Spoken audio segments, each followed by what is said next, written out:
Welcome to the Pinning Combination Podcast. I'm KJ Pilcher alongside Dick Briggs, getting ready to discuss the events in the world of wrestling, both at the college and high school level. We'll talk a little bit about Columbia's tour through Iowa, where it started a little rough in Iowa City, but the Lions bounced back in Cedar Falls, unfortunately for the Panthers. We'll discuss a little D2 and D3 wrestling with Upper Iowa starting its Great Lakes Valley Conference. See, I got to reacclimate or get used to the new conference there for the Peacocks. But number 9 Upper Iowa started their GLVC competition in successful fashion, and then we'll talk a little bit about Cornell, Luther, and other D3 schools from last weekend, and kind of look ahead as we kind of a little bit of a light period while athletes have finals, kind of get ready for some holiday tournaments the following week. But Briggsy, good to see you again. What's new in the world of Dick Briggs? Wrestling. We're in the heart of it right now. Obviously, you touched on the college, and some colleges are kind of in that finals break there, and others are going strong, or some are through it or whatever. So December is kind of an interesting month in terms of the college wrestling, because you kind of have some at the beginning and then some at the end, and not a whole lot in the middle, which is where we're at. And we'll see a little bit, but there are some pretty high power tournaments. There's that strong D2 tournament that's out in is it Indiana, I think, or Ohio? University of Indianapolis. Yeah, and anyway, so they'll be going strong here. Then of course the after the holidays, that period right there, you've got the Soldiers Salute down in Coralville and in Midlands. And I guess you can't forget that down in Tennessee, the what do they call it? The collegiate duels. Yep. Oh yeah, yep.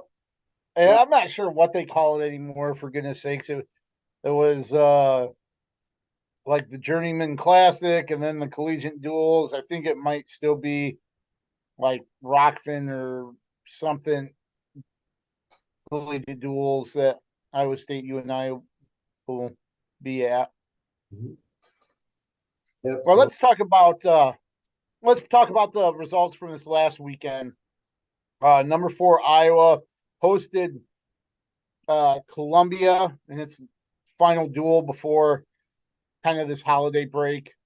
Iowa came away with a 38-3 victory, won 9 of 10 bouts, and I believe 7 of them were by bonus point victories.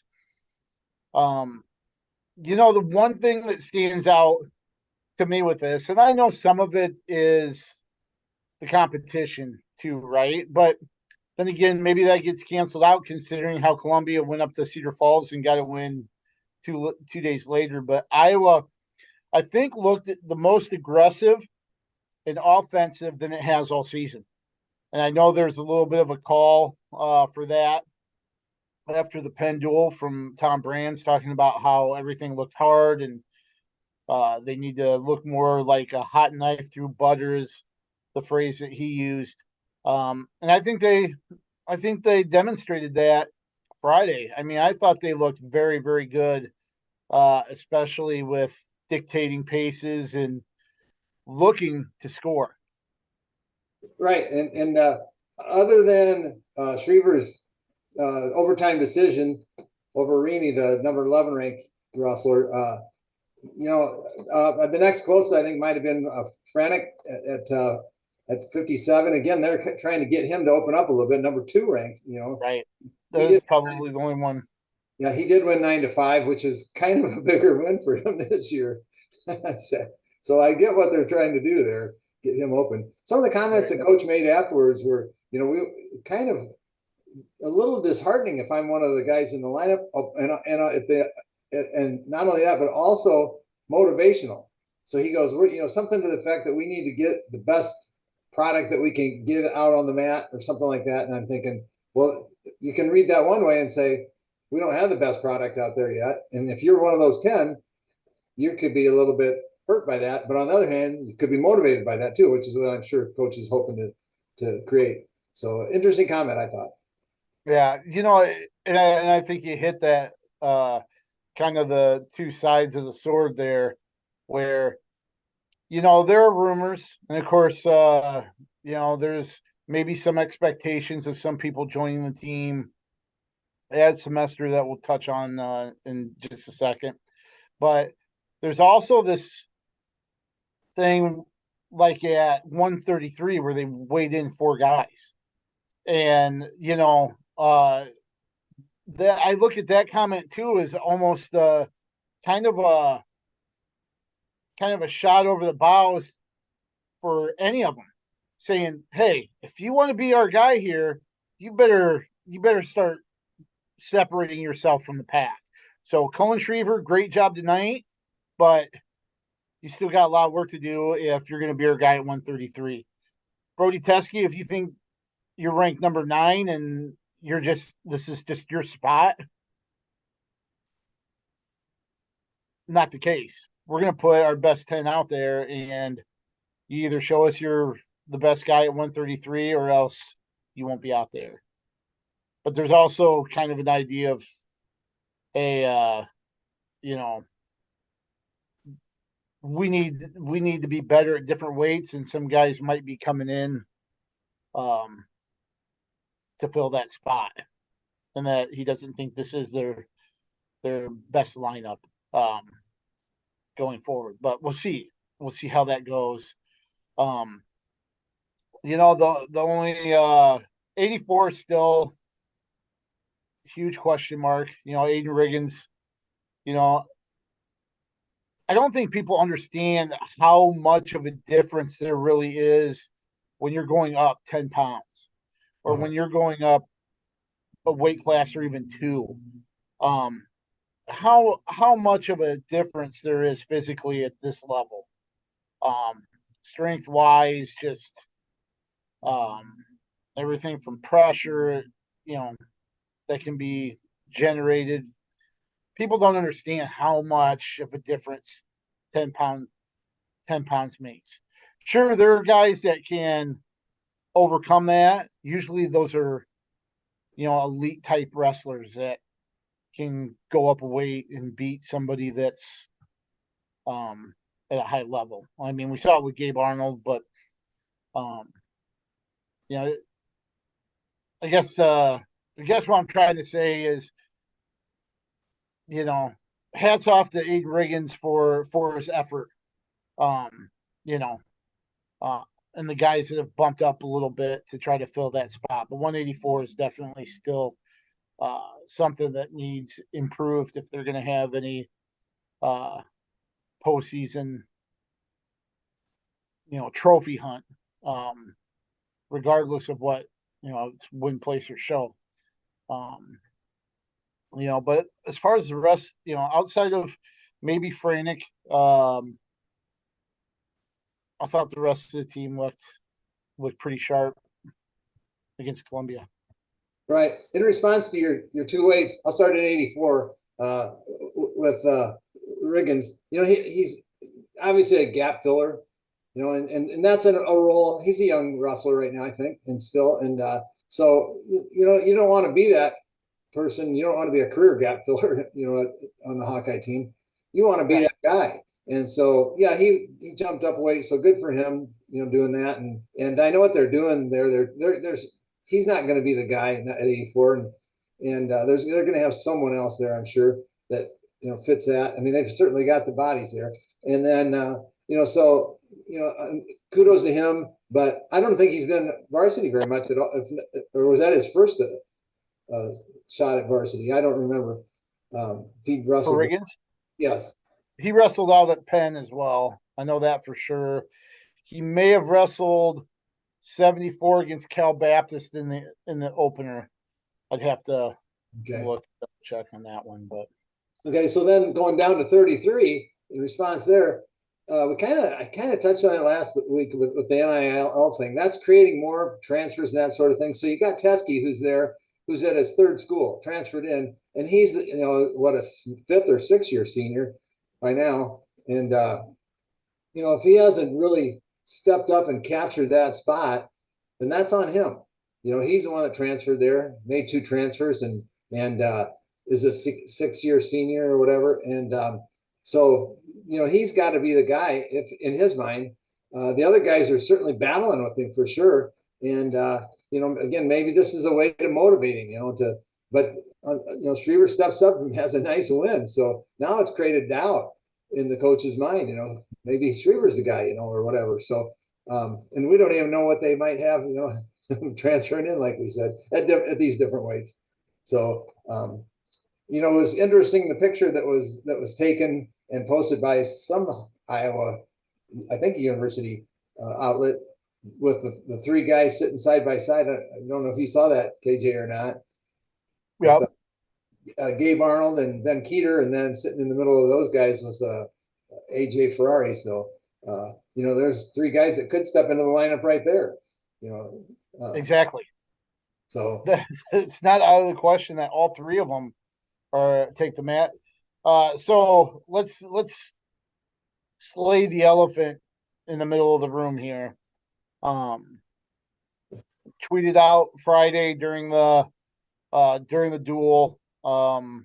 Included it with our wrestling weekend that ran today. That AJ Ferrari, the former Oklahoma State NCAA champion, was at the Columbia meet, like you mentioned, sitting between Gabe Arnold and Ben Keeter. Cassiopeia was in the same row. He was also seen talking with Izzy Martinez, the club coach that has had guys go wrestle at Iowa. But he was there. People recognized him, obviously.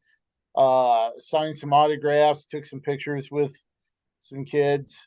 I know I Russell had something from his brother Anthony, who was also, I think he committed with Oklahoma State, but never did join the program out of high school. But Anthony had mentioned that he's planning on wrestling at the Soldier Salute, and that he'll be ready for the second semester. Some social media personalities around the sport mentioned that both have been accepted and plan to join the team in the second semester. We'll see how that works. We don't know exactly how that will be.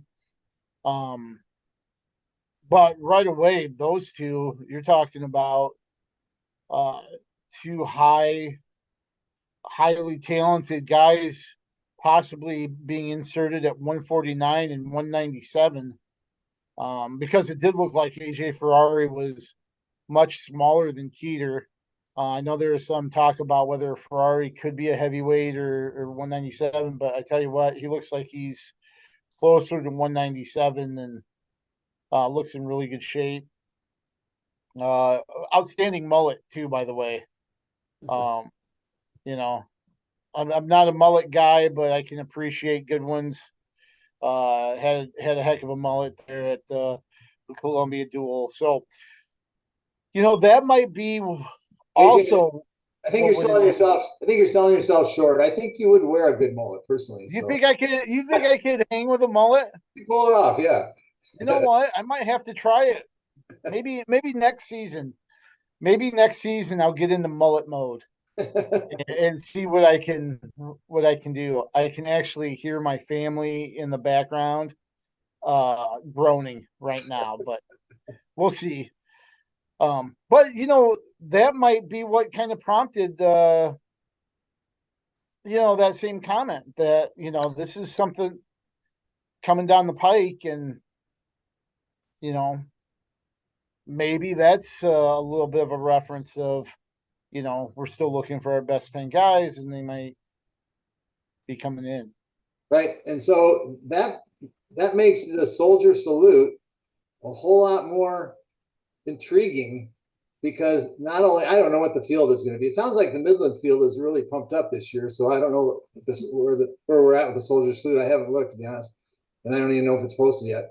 But so it might be between Iowa wrestlers to determine varsity, or at least give the coaches something to balance it on, to lean one way or another on. And as you're indicating, a lot of those weights, and with these, and plus we'll get to see the faces that are going to be putting an Iowa singlet on this year, so they'll be on the mat. Right. So there's a lot to look forward to there. Yep, and I know I know Tom Brands had mentioned it a few times, especially like at 165. It doesn't sound like Patrick Kennedy's,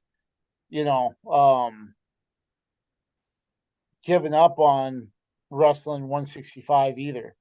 So it sounds like Kennedy and Caliendo, that might be what irons out 165, the soldier salute, with those two going at it. But we'll see. And we'll see who does end up, wrestling down there, and if it's some of the people that, we're wondering if will be in the lineup for the second half of the season. Okay, so two questions enter my mind. One, I don't know. I know there's still a couple of appeals out with the on the gambling issues. I don't know who the appeals are for. I think I'm not sure either. And then that also, my next question kind of piggybacks on that is the soldier salute an open tournament? So in other words, if Cassiope wants to wrestle it, he's not one of those guys that's appealing, would he be able to wrestle in that? He would. Okay. He would just be unattached.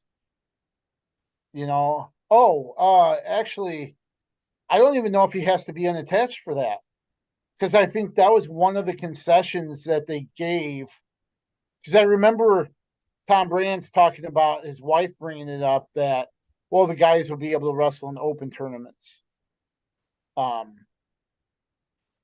And he was like, that doesn't, his point was, who cares? Because guys don't want to wrestle at the Luther Open just to wrestle at the Luther Open. They want that lead to something else. Right. But yeah, so they'd all be eligible to wrestle in open tournaments. Mm-hmm. Right. That I remember. We knew that. They're not wrestling for the university, so they could do that. But I guess I didn't know whether it was an open tournament. Sometimes they're just invitationals, and it's not open to everyone. So it is open, and the reason, like Anthony Enchimendia last year wrestled in the soldier salute, even though he wasn't with Ohio State at the time. He was not affiliated with any schools, and he wrestled in it. And I know Volk, the youngster from Wyoming, Jor Volk, wrestled Spencer Lee. He was redshirting that year. So okay. Anybody can. I want to touch on something you mentioned with the appeals. So Brands has mentioned multiple times that there are still two appeals to go. I think it's the schools are kind of handcuffed with sharing anything specifically, just because they don't have the power to do it unless the athlete says, yeah, go ahead.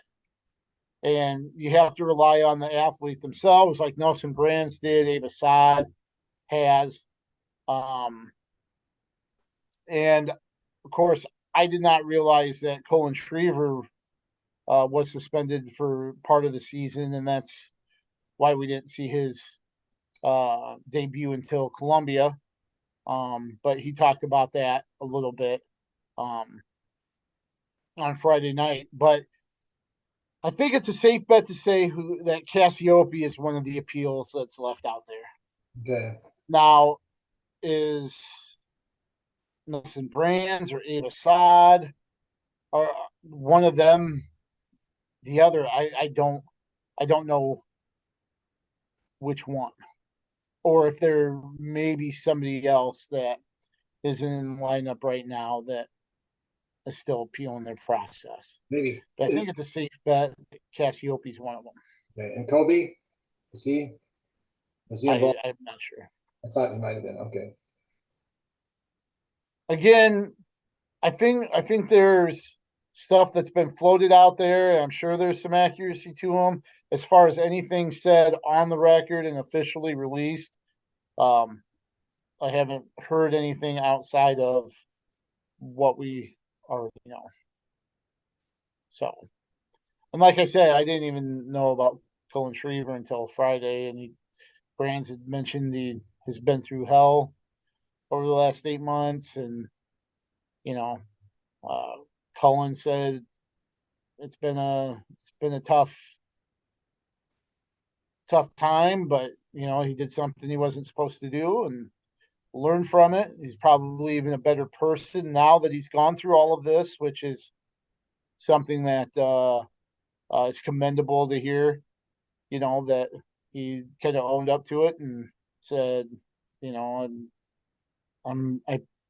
I learned from it, and I'm probably better off having going through all that. So that's what you hope happens when things kind of go off the rails a little bit. Right. And, kudos to those athletes for stepping up. In some cases, they didn't even break the law or anything. It's just other than Right. they're an athlete gambling. Well, that's kind of our world right now, is everyone seems to be gambling. But I also appreciate Coach Brands, following up with that. And you know what? He should be speaking up. Why is it? We've talked about this before, and we don't need to go down this road again. But why is it Iowa State only in the whole entire nation? And so I appreciate Coach Brands and Coach Russer stepping up and battling for their rights. And they're not asking for anything special; they're just asking for fairness. Yeah.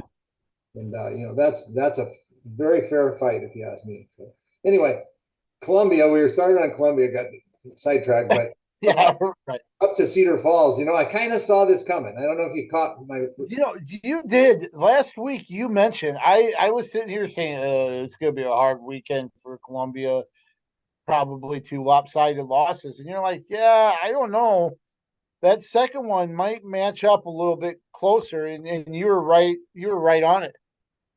Right. I had 6. If I remember right, 6 favored towards Columbia, 4 for UNI, and 1 toss-up, that based solely on the rankings, and it ended up being a pretty even. They traded just about everything other than Columbia won 1 extra match, and that extra match was if I remember right, it was a technical fall. That was the difference between the meet. But anyway, so and Columbia, sometimes it's tough to wrestle after a team after they've gotten looked down in Iowa City, because now they've got this burning searing I don't like Iowa, and I got to sit here for 2 more days, I'm going to take it out sort of attitude. And we used to do that when I was at UNI years and years and years ago. We would wrestle teams that came in to wrestle Iowa or Iowa State, and then they come in and wrestle us. So we had to take the attitude that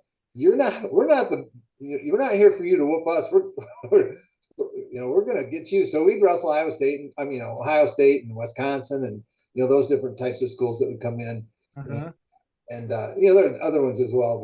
But so that's UNI, and UNI's defense, they had 3 guys out of the lineup, at least that wrestled the weekend before at the Cliff Keen. And of those 3, 2 of them were wrestling their first meet ever on varsity, and the other one was wrestling his second match ever on varsity, and it didn't do anything. And so and they ended up giving up 16 points, 2 pins in a major, and that was certainly the difference there as well. So you've got to. I don't care if you have 3 out or not. You've got to win the meet if you're UNI. Those guys have to step up, but. That was a difference right there for sure. Yeah, and you mentioned those pins. Columbia trailing towards the end of the first period at 141. They were able to get a lock up a cradle and get a pin on the edge of the mat. And, they're, boy, if you just go out of, if the wrestlers go out of bounds, things change completely.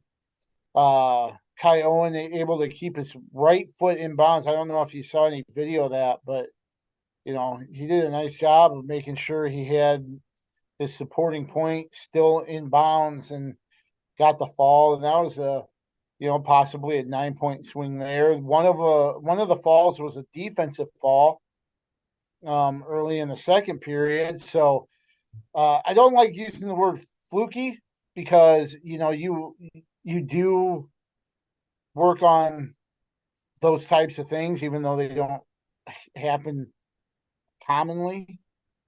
But two rare instances work against UNI there and led to 12 points for Columbia. And there you just kind of wonder if somebody broke a mirror or walked under a ladder because luck wasn't in your favor. Maybe at a couple of those spots. Yeah, and I can feel for him. As a freshman up at UNI, wrestling against Minnesota, I don't even remember the situation, but it was a last second. I gave up a reversal or something instead of an escape and ended up losing the match. And that was the difference in the duel. And that's one that I've carried with me a long, long time. So those athletes that are in that situation, they're hurting for sure. And no one else probably even remembers that, but here I am talking about it, 4 decades later. I can remember a duel coming down to heavyweight, and we're up by 6 points, and all we have to do is make sure we don't give up a pin. And coach, to start after getting ridden out the entire second period because the other guy chose top, look over to the corner, and I get told to go neutral. And I chose to go down again and ended up getting turned and getting stuck and cost us the duel. So things like that do happen, right? It's unfortunate. You wish they didn't, but I think a lot of people have been there.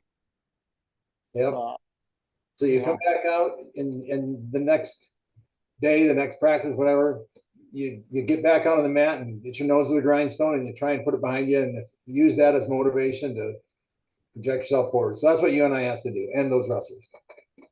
Two sports, man, maybe even a third one.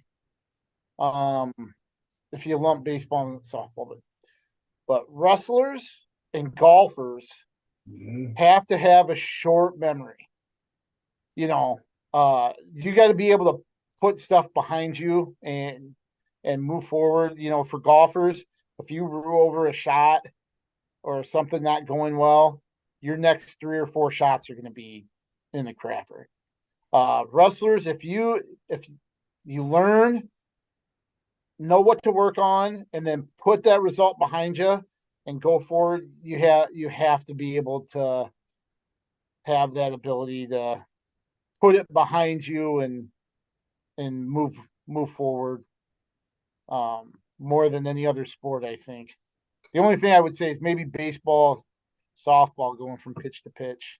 Yeah. But and with golf, like you said, you make a bad shot, and then you have to think about it for another 10 minutes while you're walking up and watching your players hit or whatever. And it's like, man, it stews inside you. Even as a casual golfer, a duffer, maybe it affects me more than the pros. They're probably have found a way to somewhat block it out. Right. So some things to note for UNI. Terrell Gordon back in the lineup, and he had a fall along with 125-pounder Trevor Anderson. Then Parker Keckeye is in again. What was it? Was it a 20-5 Technical fall there at 184. Um, he just brings it every time out. Right, and that was the only Columbia's only win against Iowa. So, so he and Parker just made him look silly, destroyed him. So, but that's Parker. He does that to a lot of people. He's got it rolling. Yep. So Iowa, we mentioned, finals coming up for schools. Iowa off until the Soldier Salute. UNI's next event will be the collegiate duels.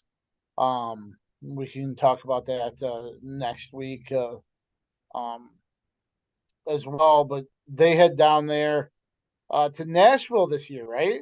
Right, that's this week, this weekend, the 18th, Iowa State Monday and Tuesday, right? Right, sorry, not the weekend, Monday and Tuesday, right?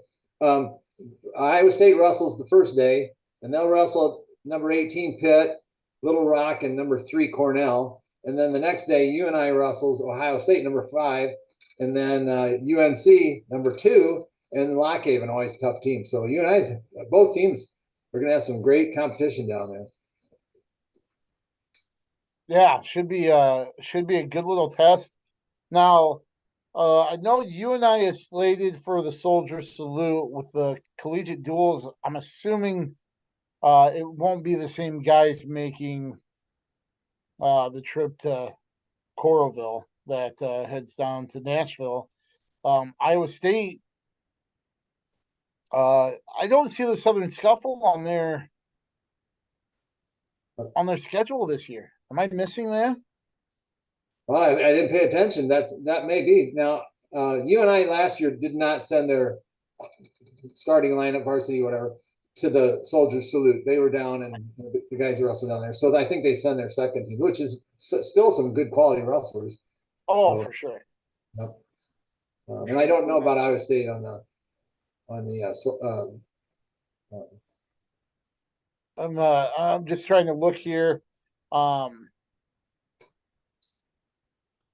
Yeah, you mentioned how Iowa State has Pitt and Little Rock and Cornell on the 18th, and then I see their schedule open until heading to Arizona to wrestle at Hamilton High School in Chandler, Arizona, against Arizona State. So, wonder why at Hamilton High School. That's I was just kind of wondering because that'll be the third high school that they've wrestled at this season.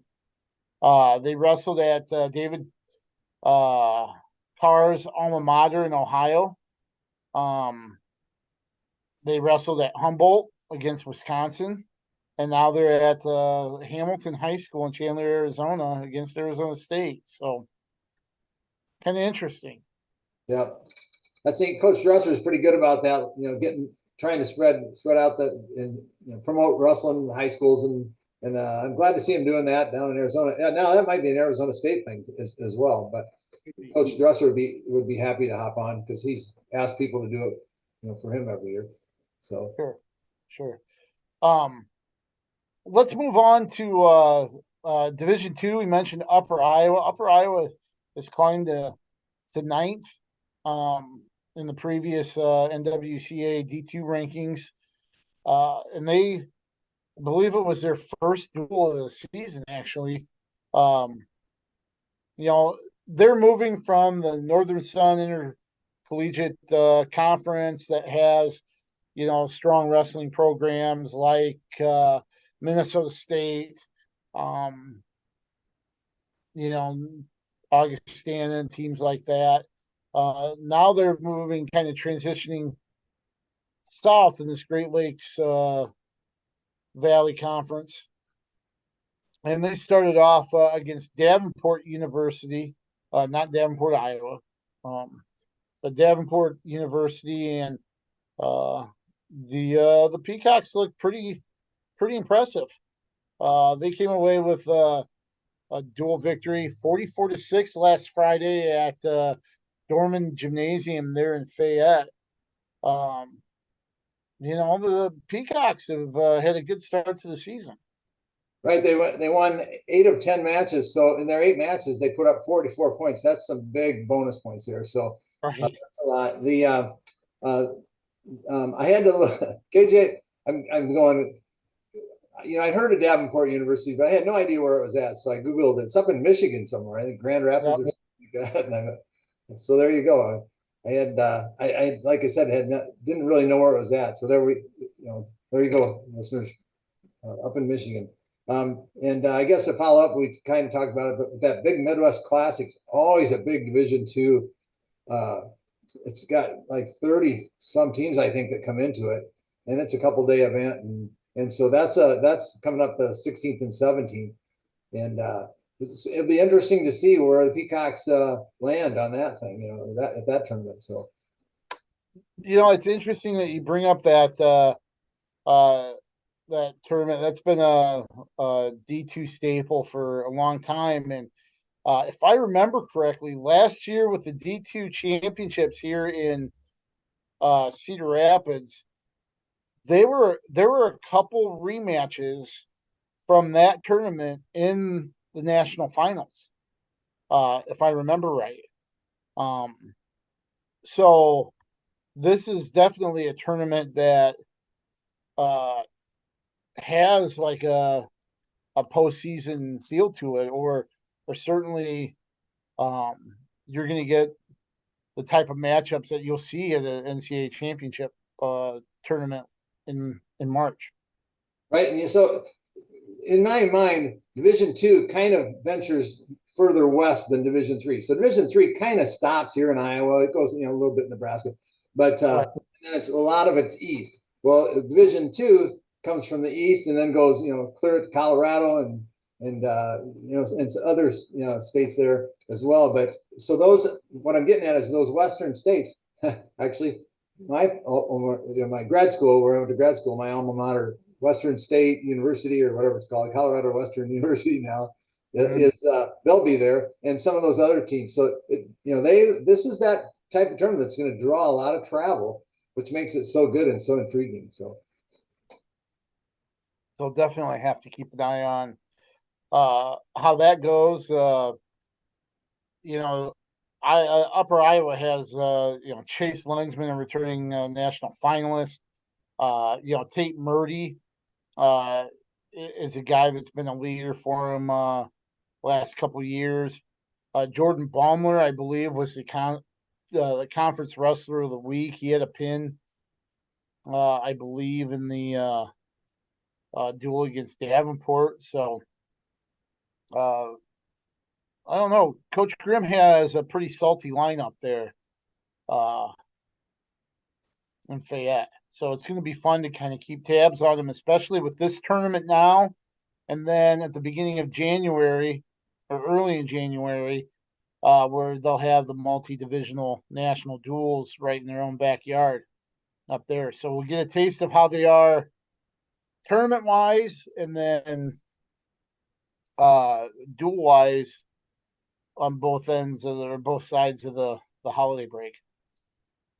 yeah, that's those are two pretty high powered tournaments now that you think about it. Kind of Right. back to back. I guess there's a little break in there, but yeah, holy cow. So let's take a look at the D3 side of things. The pointer duels were held at University of Wisconsin Stevens Point. Luther went 2-0 there. They improved to 2-1. Their lone loss coming to Wartburg, but they beat Cornell 23-12 and then beat Wisconsin Stevens Point 30-9. Ford Norse went unbeaten. Ryan Kripe at 141 had two major decisions. Bryce McDonough at 165 and heavyweight Walter West were 2-0 with a pin and major decision in their two matches. And then Clayton McDonough at 157 also posted he went 2-0 and then posted a major decision at 157 against Wisconsin Stevens Point. So I believe Cornell beat Wisconsin Stevens Point as well, but a good weekend for for Luther there, and boy, they show they've got some pretty good guys. One of the McDonough's a returning All American, right? I think so. Yeah. I just can't remember which one. I'm not sure either. Yeah, Cornell did beat Stevens Point 34-7, and they on Thursday they battled against Loras. Loras won 21-19, so a very good match there. It's 5-5 in matches, and bonus points were the difference there in that meeting. Oops, I should cover this up. I can't read it anyway, so that's it says Loris. Loris softball though, so hey, you're not the same. a proud parent, probably. You bet. So then Cornell's next competition is the Citrus Invitational in Florida. Did you attend? Did you wrestle in that? It was different. Sunshine. I think it's a different tournament. Back then, it was called the Sunshine Duels. Sunshine Duels, yeah. Where we would wrestle 4 to 6 duels. I'm pretty sure it was 6 duels where we'd wrestle 3 on one day, 3 the next, and then have a couple days to hang out before coming back home. So that's not until the 29th of December. And then Loris's next competition is this weekend at the Kalahari Duels in Ohio. And here's the one I was getting at. I'm leading up to my favorite name for a tournament. Well, duels, the Gator Boot Duels. Luther will be at the Gator Boot Duels. I just like that. I love that. So, and then the University of Dubuque didn't wrestle, and they're off until the national duels, as is Co. So, but Co they did wrestle in the, close your ears, KJ. They did beat Buena Vista 45-9 on Thursday, and then they wrestled in the North Central tournament where they took third. Augustana was first, North Central was second. Augustana with 180, North Central with 148.5, Co with 130.38. Augustana had 5 champs, 1 runner-up, and 3 thirds. Augsburg. Hello. Augsburg. Get my D3 hat on, right? And then Co had let's see, LJ Richardson was second at 74, as was Jared Voss at 84. Will Eshmael was third at 165. Matt Arsenal at 197 was also third, as was Dylan Grigsby at 149 and Wyatt Smith at 285. And then they had a couple of 6th place. Kate Hornback was 6th, and Preston Grimm. Hornback at 125 and Grimm at 141. So these are pretty quality teams, because 4th was Baldwin Wallace, 5th was Wabash, and 6th was UWL lacrosse. So pretty good teams. Iowa had Co had a nice showing there for sure. I think it kind of surprised me that Co has not really gotten much attention in polls, and I think that's a team that people might be sleeping on a little bit. Not saying that they might be world shakers or anything like that, but I think it's a really good team that people probably should keep an eye on, kind of going forward, better than I think a lot of people are giving them credit for. You bet. And I'll say it again for maybe the 3rd or 4th time on our podcast here. Co and Cornell are going to be fun teams to watch this year. So you're exactly right. Keep an eye on them for sure. Any other D3 items to note here on our college half? Nope, I have nothing else. I think we had it covered. So I just want to run through. Just received a email with the newest NWCA Division One dual rankings. No surprise, Penn State still number 1, all 14 first place votes. NC State's number 2, Missouri 3, Iowa 4, Cornell University number 5. Iowa State comes in at 6, Michigan 7, Nebraska 8, Oklahoma State 9, and then Ohio State, who actually lost to Pitt this weekend, They hang on at number 10. Pitt at 6-1 is 13th. So go figure there with Ohio State staying at 10 and Pitt at 13. But that's ranking. Those are rankings for you. And then Northern Iowa still hanging on at number 25, despite the loss to Columbia on Friday. So that's it for the D1 rankings. NWCA dual rankings, coaches poll. So there's that. And as we get ready to transition into the high school action from last weekend and coming up, let's tee it off with Briggs. So here we go. Again, this is a little segment that can be a rant, a rave, or who knows what. It doesn't have to be wrestling or whatever. So this week was kind of compelled last Thursday. KJ, you remember our producer when we were broadcasting the high school dual meet, in our ear she whispered that one of the crew had named their son Briggs. Right. And I thought, that's the second time I've heard that in a couple of months that someone has named their child Briggs. And so my question is, does Briggs work as a first name? All right. So at first I thought it really doesn't work for me.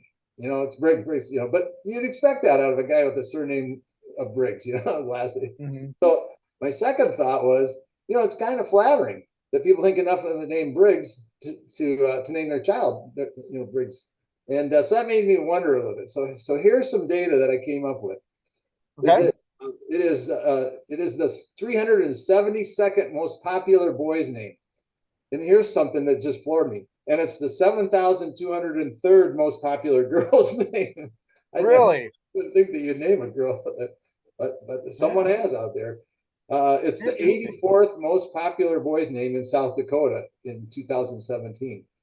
And since 1880 to 2018, Briggs was recorded 3,516 times in the Social Security Administration. So, really? And that's enough to occupy the Falkland Islands with Briggses. Wow. There you go. Is it indeed a rare last name, as it didn't enter the top 1,000 until 2012. And anyway, Track Wrestling in Iowa lists 3 wrestlers with Briggs as the first name and only 1 wrestler with Briggs as the last name. So really? I think it's fair to say that Briggs is a given name that's here to stay, and I fully embrace it. And to those hailing Briggs as the first name, I say, welcome to the Briggsy Club. Here we go. Awesome stuff. Yeah, I have not heard of any Pilchers with as a first name, so I'm not holding out any not holding my breath to find out about it either. I don't think that's going to happen. But that's kind of interesting that you put in all that, put in a lot of research for that. So you don't think the Pilcher is going to crack the 372nd most popular? I don't think so. Okay, so I got that going for me. Well, hey, let's talk a little bit about the high school wrestling here on the Pitting Combination podcast. Last week, there's some good tournaments. I was at Mount Vernon for the Mount Vernon Invitational. Council Bluffs had its big tournament out there, the classic in Council Bluffs. Western Dubuque had a dual tournament. I know North Cedar had a tournament. But we were at Mount Vernon, Clear Creek Amana. Clear Creek Amana started off the season with wins over Alburnett and Cedar Rapids Prairie. And then, they face Mount Vernon. And in that duel, Mount Vernon was ahead most of the time, but it wasn't settled until the second to the last match. Boy, I was obviously impressed with Mount Vernon, but I was just as impressed with Clear Creek Amana as well, making that a duel. Right. I saw Clear Creek and Manna at that. I mean, I was in the gym with the Alburnett meet and Prairie meet and meets, and then in the Alburnett meet there was a come from behind pin that propelled Clear Creek and Manna to the victory, and then we saw that on the Mount Vernon side against Clear Creek and Manna, come from behind pin that really helped propel the Mount Vernon Mustangs to the win over Clear Creek and Manna. So it's just high school wrestling, man. You just never know. It makes it exciting and fun, and it was a good night of wrestling. And then, like I said, I kind of tagged along with the Mount Vernon troops Saturday as well, out at the Mount Vernon Invitational. 16 teams there. Mount Vernon came away with the team title, 218 points. They crowned 4 champions. Wapsie Valley was second at 164 points. They had 2 champions, the only teams with multiple champs. And then Cedar Rapids Xavier, third, 145. Lisbon and West Liberty closed out the top 5 there. But again, really impressed with Mount Vernon, who I think had 7 in the finals. He got titles out of Clayton Perot at 106, top ranked 106 pounder in Class 2A. Beat ranked Braxton Hutchinson of Burlington 9-1 by major decision. So, pretty dominant performance from him. Jake Haugsey of Mount Vernon won at 120. And then you had Jace Jaspers with a big 4-2 win over Caden Wild of Davenport Assumption, between 2 highly ranked wrestlers. And then you had Mikey Ryan with a major decision over Easton Crawl, 11-3 major there. If you go to the Gazette.com, you can see my story on Mikey Ryan. You know, one of the things that stood out to me was, you know, he was up 6-2 or something like that in the third, and you know, there's a scramble, no points, and then he could have just sat back and coasted, right? But he just continued to look to score and look to score, end up getting the major, and then actually held on, was grasping onto the legs, could have let go, given the escape. He wanted that major, did everything, worked until the very last second to ensure that bonus point victory, prove something to himself, and kind of show he's got aspirations to be a state champ. And it starts with separating yourself from other quality wrestlers, either ranked ahead or below them, whatever, to get to that point. And the other side of things with Mike Ryan, uh, the Ryan family has been a big part of Mount Vernon athletics for a long time, right? Huge. His grandmother Shirley was a state championship volleyball coach.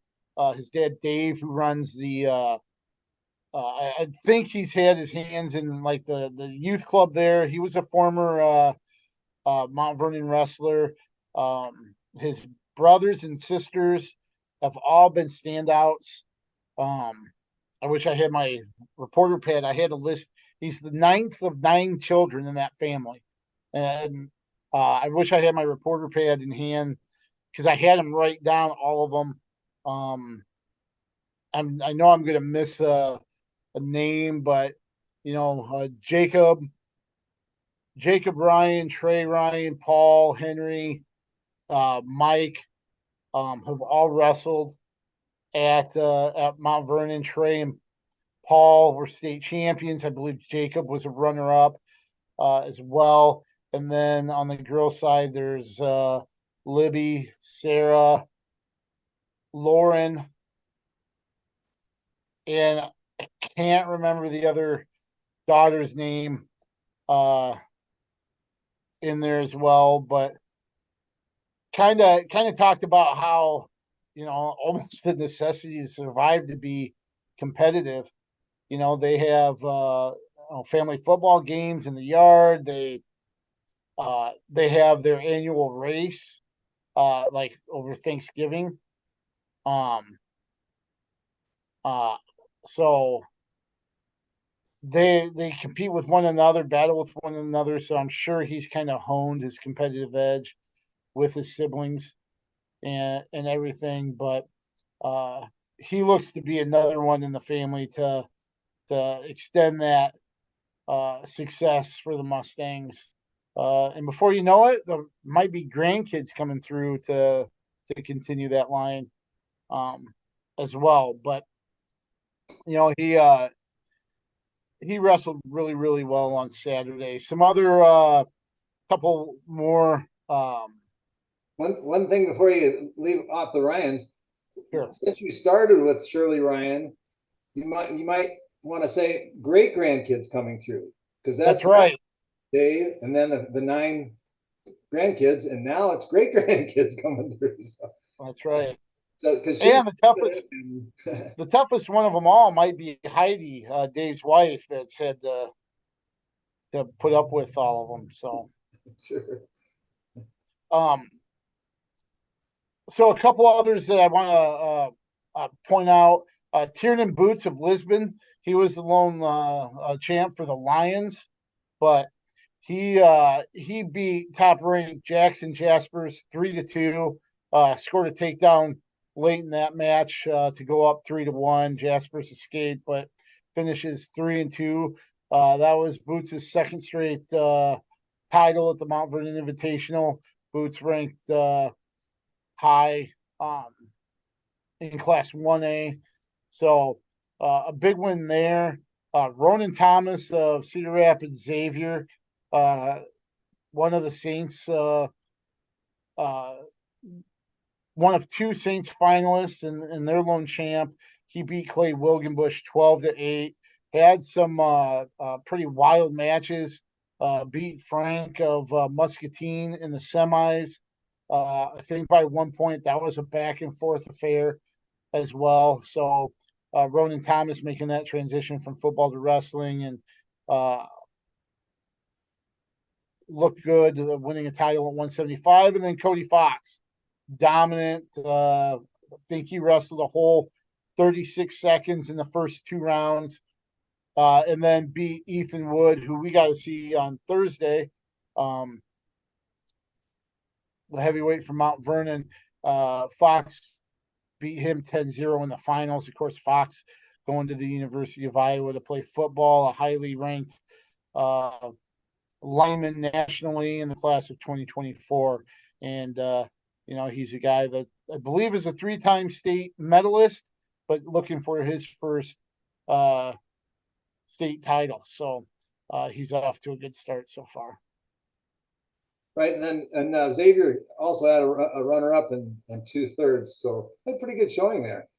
Yeah, Grant Helmley made it to the finals at 190 and lost 3-1 in sudden victory to Solomon Cordero. So yeah, Xavier's got a couple dual wins here early on. They've got some guys that have made some huge strides, especially Jean Nagoma at 215. I think he was one of the guys that got third on Saturday. Lost the toughie to Indy Ferguson in the semis, who he beat at uh, at Independence. And Indy Ferguson's a ranked a wrestler at for Lisbon. Um, so, and they've got a couple younger uh, wrestlers at the lower weights that have a lot of potential as well. So Xavier's going to be a team to kind of keep an eye on. A couple years ago they qualified for the regional duels, and they might not be far off um, doing that again, which is something that, to be honest, at one time wouldn't think would happen. Right. And credit their youth program. They have their X-Men. They've had good kids coming through there, and then also their middle school coaches, the Miller men coaching down there, and so I think that yeah, absolutely, it's nice to see it now rise into the top, so to speak. So. Just want to we mentioned the Council Bluffs tournament there. Iowa City West was over there on the boys' side. Alex Pierce came away with a 113-pound title. He went 6-0, won a 3-2 decision in the finals over Bennington's Caden Coyle. He's 11-1 overall. West also had Tyler Scranton in the finals at 175, and then Justin Avila was third at 150. His lone loss was by just 1 point to the eventual champ, Washburn Rural's Christian Marshall in the semis. So West with some good individual performances out there at Council Bluffs. Did you happen to see the results there? And I did.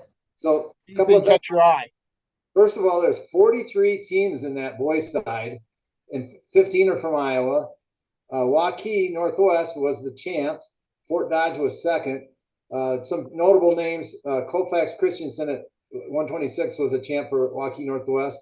Fort Dodge had 2 champs, and this is why I'm curious with the Fort Dodge.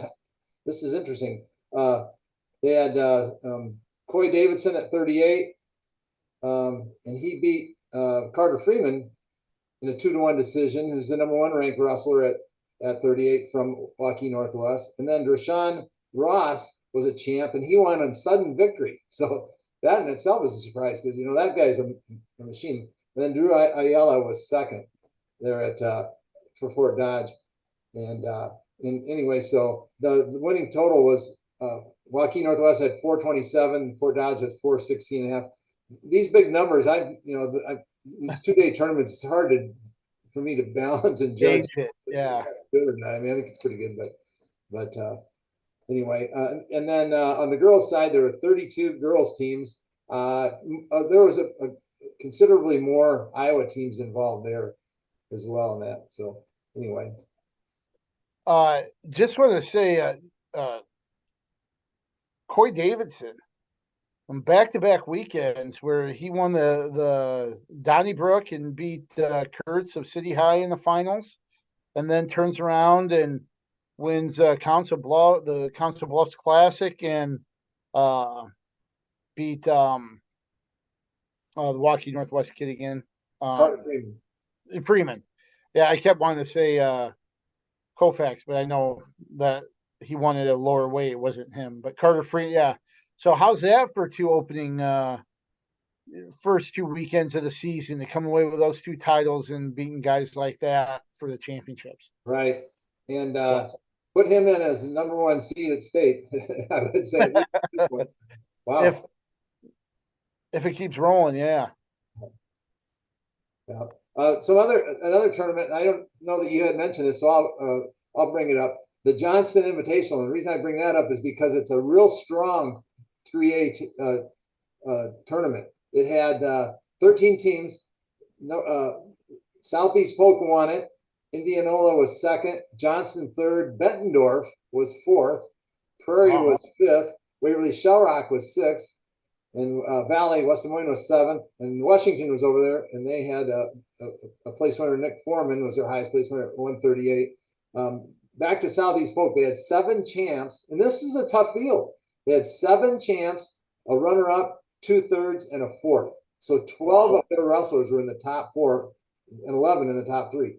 7 champs. Indianola had a champ, 3/3, and 5/5. So they had a strong, balanced team. That's why we'll talk about this in a minute, but I'm surprised they're not a higher seed at the battle. Maybe I'm thinking they are. Maybe they are a number 1 seed. Anyway, Bettendorf fell. They were way down at 4th. I know they had an injury. I know Jake Knight's out, but they had two champs and a runner-up there. Prairie had a champ in Alex Bumba at 144. And then Dylan Munson at 106 was a runner-up, as was Wyatt Vlasic at 157. So Prairie had a nice showing over there.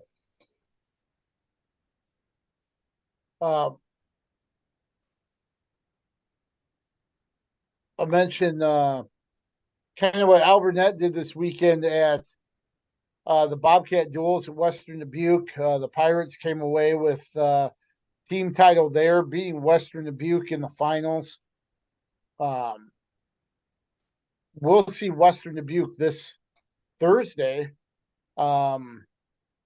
hosting Iowa City High, so that should be a fun one on Thursday night on KCRG 9.2.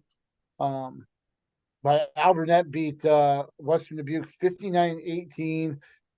They won their pool with wins over Caledonia Houston, which I believe is in Minnesota, 45-18. Beat Cedar Rapids Kennedy 41-30. Central DeWitt 63-12. And Williamsburg 55-18.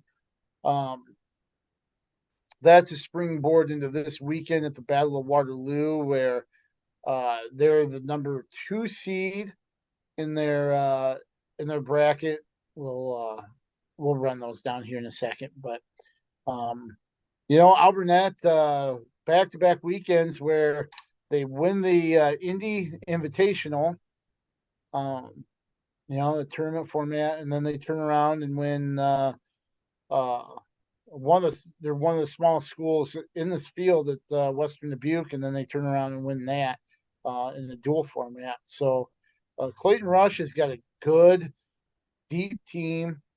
And by deep, I mean balanced at the 14 weight classes. So they're going to be a team to reckon with, both in traditional tournaments and in duels as well.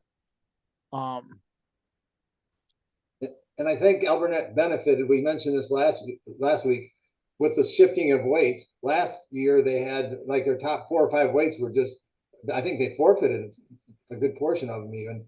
And now with that shifting of it, it kind of benefited Albert this year, so they can put some of their more competitive bodies and spread them out down at those lower weights. And other than that, and then kind of stumbling at that CCA meet, they've had a great going so far. And even in that one, they had a chance and they were ahead in a match and then got pinned, and that could have been the difference.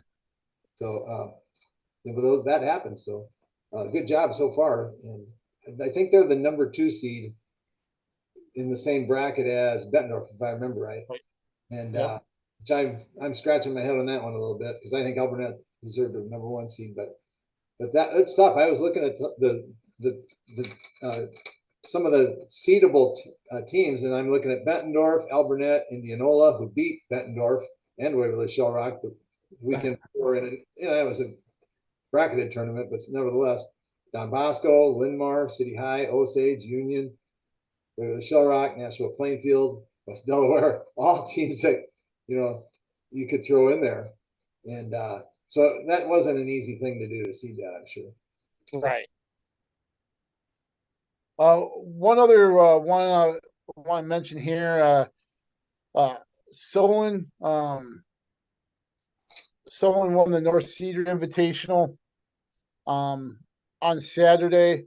They got championships from Jaden Steep at 106. Jordan Schmidt won a title at 138. He was followed by Lawson Sinwell, who won at 144. And then a really nice win in the finals for their 215-pounder, Lucas Feuerbach, who beat Brady Davis, state medalist from Maquoketa Valley, in the finals. Feuerbach pinned his way through the tournament and pinned Davis in 5:26. So good showing there by Feuerbach and Solon. Cedar Rapids Jefferson was there as well. I believe they had one champion, and that was Braden Curtis at 113. He got a fall over Solon's Justin Moore in the finals. There had 4 pins actually all on the day, all under a minute. So that was a good showing there. Brad Cable, second place at 157 as well for the Jayhawks. Colin Woods at 215 got third. And they actually had 2 heavyweights that finished second and third. Kay Chisholm was a runner-up to Aiden Salau from Maquoketa Valley, one of their 2 upperweight champs. And then Anthony Snowdy was third at heavyweight for the Jayhawks as well. We mentioned those Maquoketa Valley upperweights. They're 3 place winners in the heaviest 3 weights. All place. We mention Davis got second. Salau won at heavyweight, and then Nathan Bites came away with a title at 190. He pinned Montezuma's Brett Plants. He pinned Kyler Jensen in the semis and then beat Plants 13-3. Major decision there in the finals. Been fun to watch. Kate Chisholm coming through. He was one that was, when Kyle was wrestling through, he was a younger one that kind of looked up to, towards Kyle. And then now it's neat to see him because he's got a whole lot of personality, and he was a leader on the football team and a leader in the I'm sure in the wrestling room as well. So that's a good person to have on your team if you're a coach. You want those guys that are leading and kind of and can also keep a light, light at times too. So I think that Chisholm would do that. So do you want to discuss the Battle of Waterloo? Should we jump right into that? Yeah. So this year, the Battle of Waterloo, obviously, everybody's familiar with that. You mentioned the top seeds, at least a couple of them. Why don't you run down the brackets, or do you have them handy? Or I do. Yep. So I'm guessing that the top line is the 1 seed and the bottom line is the 2 seed. So in correct. bracket A, West Delaware is the number 1 seed, and Osage is the number 2 seed. Now I'm a little baffled with this, but again, like I said, it was very difficult but I think West Delaware has had such a good reputation through the years of this tournament and done so well. So that one is a bit of a head scratcher to me. I don't want to take anything away from West Delaware, but I just thought that one might not have been a number 1 seed. Then also in bracket, let's see if we can finish out the bracket. So West Delaware will wrestle West Waterloo first round. Assumption and Don Bosco and then also Independence and Union, and then finishing out that bracket are Denver and Osage. And in bracket B, the number 1 seed is Waverly Shell Rock. Again, maybe a little bit higher there. I would head scratch that one as well, since they have not really performed, I don't think. But again, historically in this tournament, Waverly Shell Rock's the team. Right. They were also in Columbus first round. Then Crestwood and Wapsie Valley in that 4th and 5th seed area, and then Nashua Plainfield, 3rd seed against City High. It must be the 6th seed. That one's another head scratcher. Gosh, those are 2 pretty decent teams. And then Waterloo East will wrestle Linn-Mar, the number 2 seed in that bracket. And then in the C bracket, Bettendorf is the number 1 seed. They'll wrestle Charles City. In the 4 and 5 seed spot are Norwalk and then Valley West Des Moines. 6 seed Lake Mills and Pleasant Valley. Clarion and Goldfield would wrestle Alburnett, the number 2 seed at the bottom of it there. And then in the D bracket, Indianola, the number 1. Indianola kind of has earned that, I think, so far. And Clear Lake, Lisbon will wrestle Ankeny in that 4 and 5 slot. And then Prairie and North Scott in sixth seed slot will wrestle each other first round. Cedar Falls will wrestle New Hampton, Turkey Valley in that. So that would be the round out the brackets there. I bet if you got three different seeding groups together and said, all right, seed this tournament, you'd come out with three different seeds. More than likely. Yeah. It's tough to do. So I'm head scratching, but when I say that, I'd probably be, in a different group, so, I mean, obviously it would be, but that's how, that means it's going to be fun to watch this tournament because there's anything can happen. I mean, I just named about 10 teams that could have been seeded. So in that top 1 or 2 slot.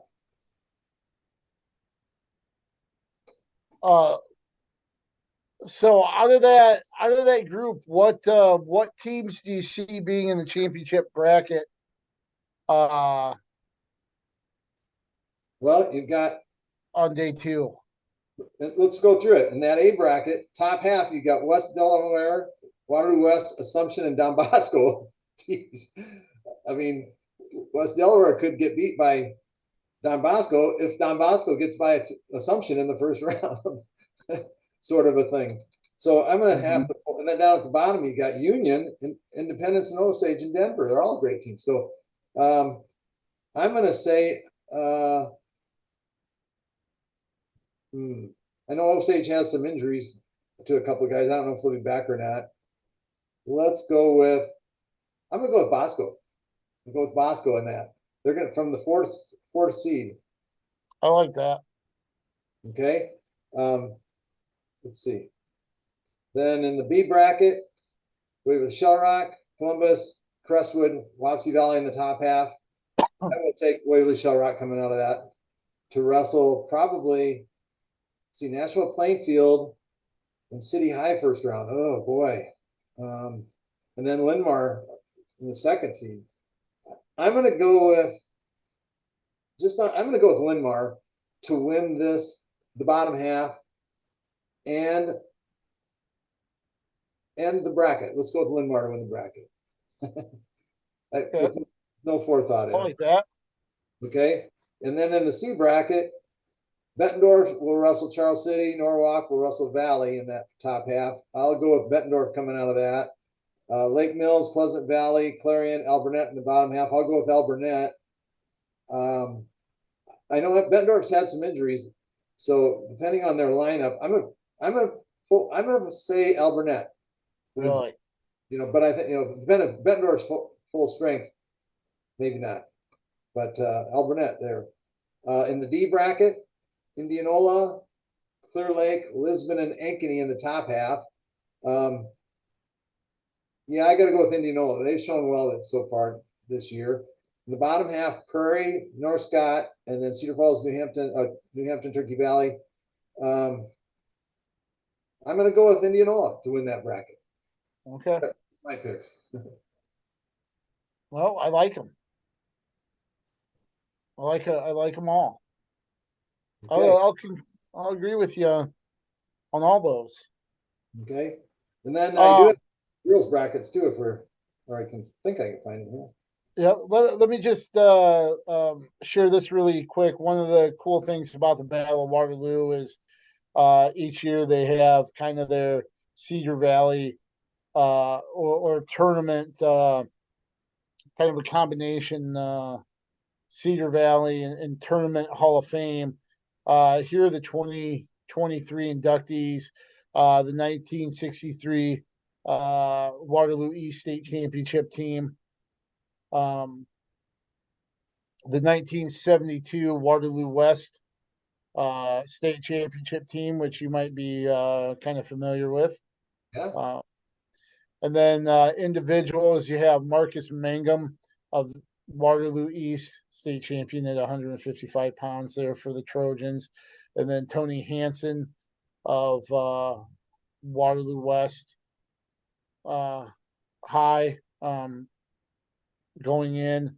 And then they're also honoring the Young Arena staff, which has been so key for this tournament. The Waterloo Wrestling Family Award goes to Bill Tate Sr., a family from East High, and then Dick Walker, the West High grad and lifetime service to wrestling award winner. Uh, Two others being inducted as competitors and coaches in the Battle of Waterloo. The competitors Max Thompson, the four-time state champ at Union Community, and then an All-American at UNI, and then Battle of Waterloo coach Brad Smith, who had teams from uh, Lisbon up there. Not sure if City High wrestled up there under him. I think maybe uh, he had both schools compete in the tournament and stuff. But another honor for uh, the most accomplished coach in Iowa high school history when it comes to dual wins and state titles and all that. So I actually saw Brad Smith still following the Lisbon program around. He was at Mount Vernon on Saturday there taking in the tournament. So those honors from Battle of Waterloo always cool. Let's move on to the girls bracket. In Before we bracket, do, one comment, lots of great names. I'm really glad to see the Tate family being honored there. Really great there. So do you have brackets or you want me to read through them? I can read through them really quick. Uh, in bracket A, we've got Bettendorf as the top seed. They face Waterloo West right out of the gate here in bracket A. Then you've got Crestwood and Cedar Rapids Prairie in the 4-5 spot. Osage is the 3 seed versus Pleasant Valley to start. And then West Des Moines Valley versus the 2nd seed, Vinton Shellsburg in bracket A. In bracket B, you've got Waverly Shell Rock as the top seed. They face Norwalk out of the gate. Then you got Dubuque Senior and West Delaware, 5-4 duel. Mason City is the 3 seed against Charles City, and then East Buchanan, number 2 in the B bracket versus North Scott in the quarterfinals there. Um, that's a that's when it comes to 1-2s, that's pretty salty with Waverly Shell Rock and East Buck. Bracket C, you've got Ankeny as number 1 versus Waterloo East in the first round. Linn-Mar, who just won tournament last night, maybe at I can't remember where, but they just dominated tournament competition on Monday night. The Lions face Ames in the first round, Independence and Dallas Center Grimes, and the number 2 Cedar Falls versus Denver to fill out the quarterfinals there in bracket C. And then in bracket D, you've got or just the 3 brackets. Sorry, Right. ABC. So that's what we got for there. There's some intriguing matchups here as well, possibly. Vinton Shellsburg, I know gets overlooked a little bit, but boy, they've got some really good individuals. I was so impressed with them last February at the state meet. Mhm. You know, Osage is always good. That'll be a heck of a matchup in probably in the semis, and then you've got Prairie Bettendorf, probably the other semifinal there, and Right. gosh, I think any of the 4 teams really could do well. Right. It's difficult for us because it sounds like I'm the same as you. We know individuals on teams. We just don't know the depth or the balance of a team. Right. I haven't really seen them that much, so that makes it difficult for me to pick out a winner like I could maybe in the boys or guess a winner in the boys. And anyway, and then also in the girls are wrestling Thursday. Is that correct? All day, and it's a 1-day tournament for them. So they'll get their round robin 3 matches, and then two on the bracket, so they'll get their 5 matches Yeah. a day there. I believe that's how it's going to be run, Okay. and that's why there's three. If there was four, they'd have to run that all in one day, four brackets, 8 more Yeah, because girls I and boys. think that might have changed. I mean, I think well, maybe not. I thought they ran more of a traditional bracket in the past alongside the boys tournament, but maybe not. Oh, I thought I had saw on the news or on TV that it was advertised. I thought it was Thursday, the girls Could be, and could be. I just was talking about the past yeah, tournament. yeah. So, but that's going to happen with growth, more teams and getting involved and being added. So, uh, anyway, and then so the boys are. I guess we didn't mention this, but they wrestle that bracket, the bracket that we just mentioned, and then the winner of that bracket falls into a four teams where they pool. They wrestle all the other three teams in that pool, Right. and for the championship. So basically, on the second day, you're wrestling equal teams or teams that have equal records. So it's kind of more of a balanced situation there. Correct. So I'm going to take a stab at this. I I'm going to go ahead and I'll go with Vin Schellsberg. Maybe I'll say Bettendorf wins the.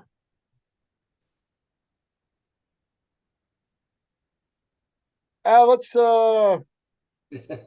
boy, I You got Osage in there too.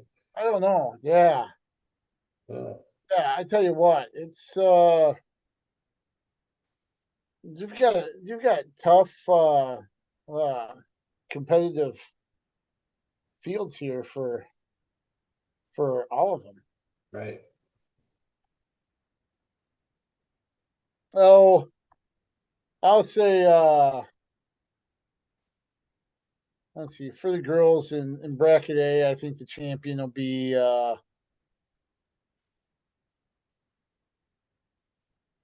I'll say Bettendorf, Waverly Shell Rock in B, and then I'm gonna go with Linmar in C. Linmar coming from the fifth seed. Okay. Yeah. Uh, I don't think that's a bad choice. No. they have just skyrocketed this season. I think they've been really impressive. We mentioned and actually you can uh, check out Riley Cole's uh, story on Linmar's Kate Siri at thegazette.com right now. But uh, Linmar's done really well. And I'm trying to find um, where they're at last night. That's Coach Gear is still coaching, isn't he? I believe so. Yeah. I'm not surprised there. They're at Kennedy. Yeah, they're at Kennedy last night where they had 6 champs, 2 runners up, and I believe 2 bronze medalists. So they had 10 in the top three. And actually, I'll run them down right here. I believe the champs Mallory Palmer, Kate Seary, Ava Hofer, Allie Jelinek, who won the Dan Gable Donnybrook last week that we mentioned, Lily Carlson and Brielle Park. You'll recognize the park name for sure. Um, uh, Runners up were Reese Roberts and Melena Garcia. Third place, Brooke Walrath and Kendra Baines. Then they also had 3 more wrestlers. They got fourth with Kale Roberts, Alexa Clymer, Riley Passmore, Danica Berling, and Chloe Adamson were fifth. And then Paisley Schaefer, Javen Fry, and Brianna Clymer were sixth. So that was a heck of a showing at Kennedy. They won the team title there as well. So, yeah, I can see them doing some damage up at Young Arena.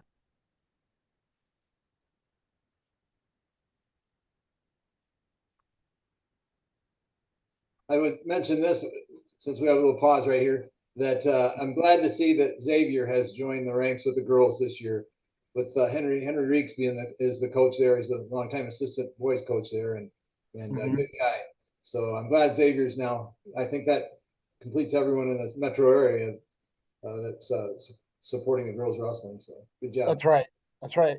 You know, and remember Riley doing something at the beginning of the season, and you know the girls were really excited about the opportunity. You know, I think they were wrestling at City High that first time out, and you know a lot of mixed results as you might imagine, but uh, the upside of things, and I think Henry might have mentioned it. Um, and I know he's got a really good assistant in Kira Ball. Uh, her family ties go all the way back to Don Bosco, um, and the Beckers up there. Um, but just being able to see how they taught them some moves, and then you saw it transfer into competition, and you know some of them got pins, and you could see the stuff clicking, and you know certain things that they were teaching them being put into execution, and the growth, and that's got to be extremely fun and satisfying. And they've got a group of girls that are eager to learn, and I know for a fact that you know Henry and Kira, you know they're beating the bushes trying to get athletes to come out and you know be part of that program. And we've seen how the boys have really improved, and you know it's nice to see Xavier has the girls team, has girls out, and see how they grow over the course of this first season. Yep. I'm kind of wondering. Xavier has doesn't have the biggest wrestle room, so you know logistics might be an issue there. So Yeah, they definitely have to. I'm not sure what their schedule is. I should ask. Um, might be like morning practices for one team and afternoon practices for the other, yeah, and stuff. And I know, like at one time, I remember talking to Craig Malico last year with Kennedy, and they alternated, um, where somebody might practice Monday morning, like the boys might practice Monday morning, girls might practice Monday night, or the girls might have competition Monday night, so uh, they'll have a small workout in the morning, or and the boys would work out in the room on that evening, and then Thursdays would be switched and stuff like that. So there's a lot of cooperation probably going on at most schools with getting that mat time for practice. right. Uh, one other tournament from this last weekend too. I want to mention kind of one of the bigger ones in the area. Uh, the Marion girls tournament this last uh, weekend. Um, did you happen to catch kind of what went down there I at did Marion on actually. Saturday? So at Marion, he had 21 teams there, and Prairie was the champ. Mount Vernon second. Prairie had 366. Mount Vernon had 327 and a half. West Liberty was third with 277 and a half. East Buchanan was fourth with 270 and a half, and Jefferson was fifth with 269. And That's a then pretty good top five there yeah, um, on the girls' landscape. right. Prairie, Mount Vernon, West Liberty, East Buck, which amazes me. As small as East Buck is, the way their girls team competes with some of the biggest schools in the area, it's awesome. And then Jefferson is uh, got a strong team. Right, and I wanted to mention the host, Marion, took sixth in that as well. East Buck had 3 champs. They were first with Sammy Isham at 125, Taylor Stiefel at 145, and Allison Crum at 235. So yeah, East Buck, you're right. They've really, and they had their program going before it was sanctioned. So they had some interest and really some good leadership, obviously, up there. Um, one of the things to know, huge deal last year. One of the top female athletes in the state of Iowa, female wrestlers in the state of Iowa, uh, Rena Utterbach. Last year, when they had their first sanctioned girls season, she had the opportunity to choose whether to wrestle with the boys or girls. She opted to wrestle, compete on the boy side. She placed at the state tournament last year. I believe she got eighth in Class 1A for Sigourney Kyoto. This year, however, she's wrestling in the IGHSAU competition, and she came away with a title at 115. I'm not sure what went into the change. I know last year it was a situation where Sigourney Kyoto had no option for a girls team. She was the only girl entered for Sigourney Kyoto at Marion, so I'm not sure what flipped there, but she had the choice and opted to wrestle with the boys team instead of going somewhere else. But now on the girls side, and she was dominant, as you can imagine. Um, 4 pins and a technical fall en route to a title there. But I'm sure the girls union is happy to see her wrestling on that side of things, just because it is one of the marquee female athletes. Um,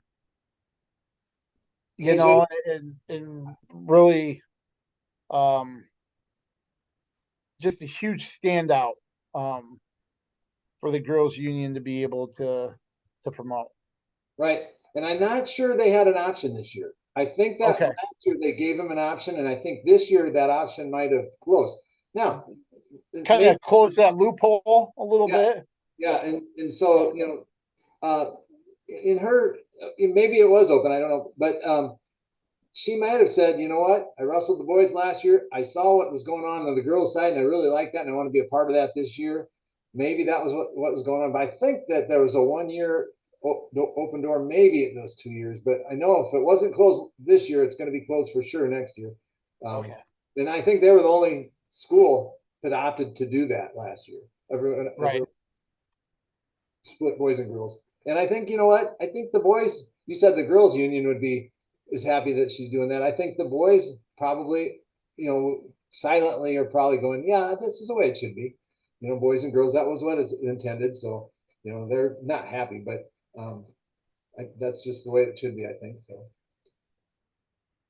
Hey, you mentioned Cedar Rapids Xavier in their first season.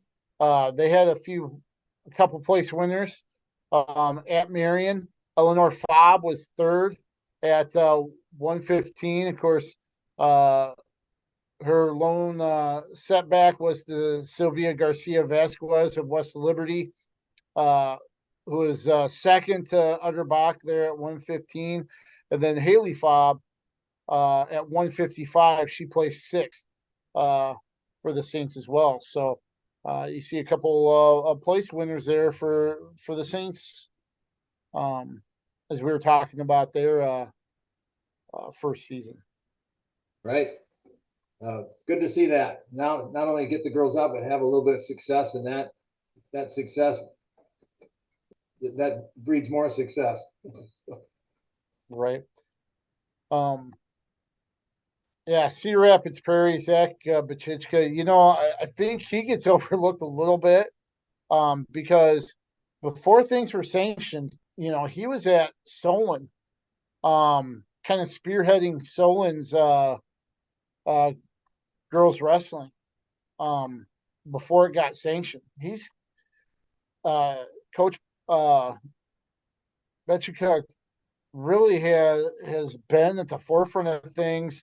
Was able to go back to his alma mater, and they've been fantastic these first 2 years. Obviously, a few champions there, including Mackenzie Childers at 130, who is certainly one of the best at her weight class. Right, defending state champion. They also had a champion, Elizabeth Burns, at 100 as well. Had 3 seconds and 2/3. So really great showing by the Prairie Hawks. And of course, this weekend we mentioned the Battle of Waterloo.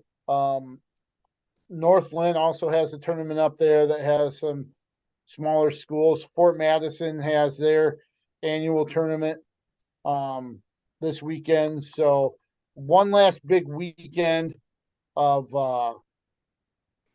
competition before the holiday break. So it'll be fun to watch the boys and the girls hit the mat here for this weekend before the holidays.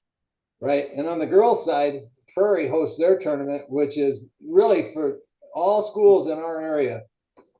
This is the tournament to see really on the girls' side. Of course, you got the battle on Thursday, and I think at least one or two of the teams are going to be down at Prairie as well. I don't know if they're wrestling Thursday and then coming down and wrestling Friday, Saturday on. Is it a 2-day? Or is it just Saturday? Just Saturday, yeah, at Prairie. And but I mean, I started listening to the teams in the area, and it was pretty much everyone at the Prairie tournament. So that'll be a fun one. I know we'll have our photographers out there at Prairie, and we'll have a feature from Riley Cole there. And of course, I'll be out and about on Saturday as well. So looking forward to that.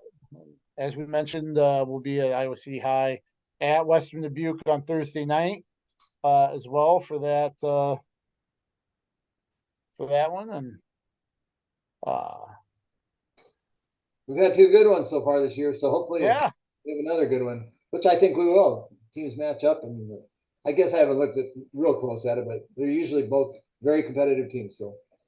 So would like to thank everybody for watching us again this week. Tune in next week as we wrap things up from the first half of the season. For Coach Briggs, I'm KJ Pilcher. Thanks for watching. And Coach Briggs, why don't you go ahead and send us out with our regular tagline?